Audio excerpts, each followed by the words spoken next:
Hi అండి అందరికీ ఈరోజు నేను తోటకూర ఫ్రై చేయబోతున్నాను. దానికి కావాల్సిన పదార్థాలు తోటకూర, ఉల్లిపాయలు, టమాటాలు, పసుపు, ఉప్పు, వెల్లుల్లి రెబ్బలు, పచ్చిమిర్చి, కొత్తిమీర.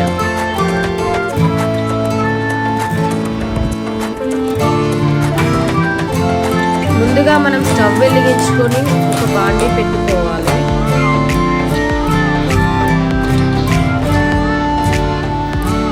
బాండీ వేడైన తర్వాత దాంట్లోకి 3 నుండి 4 పావుల వరకు పచ్చి నూనెను యాడ్ చేసుకోవాలి.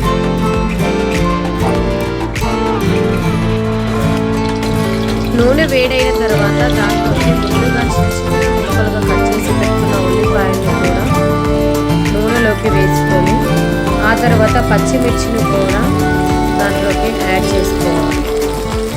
ఇప్పుడు మనం రెండింటిని ఒకసారి బాగా కలుపుకోవాలి.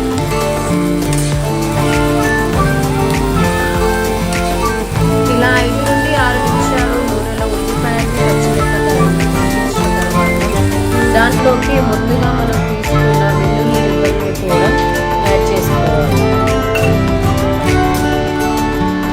వాటిని కూడా మరి ఒకసారి ఆయిల్లో బాగా కలుపుకున్న తర్వాత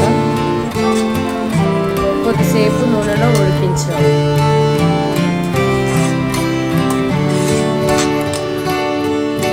ఇక్కడ నేను మీకు వీడియోలో చూపిస్తున్న విధంగా ఉల్లిపాయలు, పచ్చిమిరపకాయలు, వెల్లుల్లి రెబ్బలు కలర్ చేంజ్ అయ్యేంత వరకు బాగా నూనెలో ఉడికించుకున్న తర్వాత ముందుగా మనం తీసి పెట్టుకున్న 6 కట్టల తోటకూరను కూడా చిన్నగా కట్ చేసుకొని 2 నుండి 3 సార్లు బాగా కడుక్కున్న తర్వాత దానిని కూడా ఈ బాండీలోకి వేసుకోవాలి.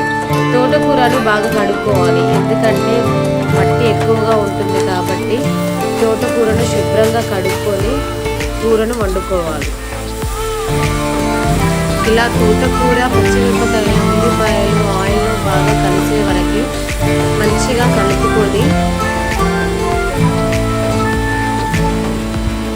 దాంట్లోకి ఒక 1/2 టీ స్పూన్ వరకు మనం ఉప్పును యాడ్ చేసుకోవాలి.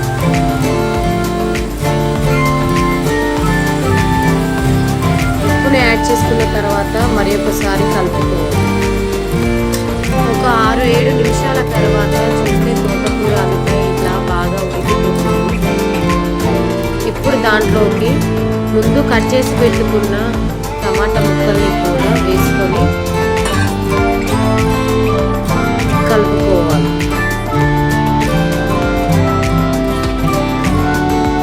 టమాటాలు వేసుకున్న 5 మినిట్స్ తర్వాత మనం ముందుగా కట్ చేసి కడిగి పెట్టుకున్న కొత్తిమీరను కూడా యాడ్ చేసుకోవాలి.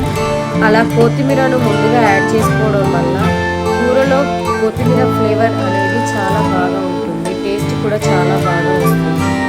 అంతే అండి, నేను మీకు ఇలా వీడియోలో చూపిస్తున్న విధంగా తోటకూరను ఖచ్చితంగా మీరు కూడా ట్రై చేయండి. టేస్ట్ చాలా బాగుంటుంది. తోటకూర వల్ల మనకి ఎన్నో ఉపయోగాలు ఉన్నాయి. ఈ రెసిపీని తప్పకుండా ట్రై చేయండి. అదేవిధంగా మా ఛానల్ని లైక్ చేయండి, షేర్ చేయండి, సబ్స్క్రైబ్ చేయండి. Bye bye.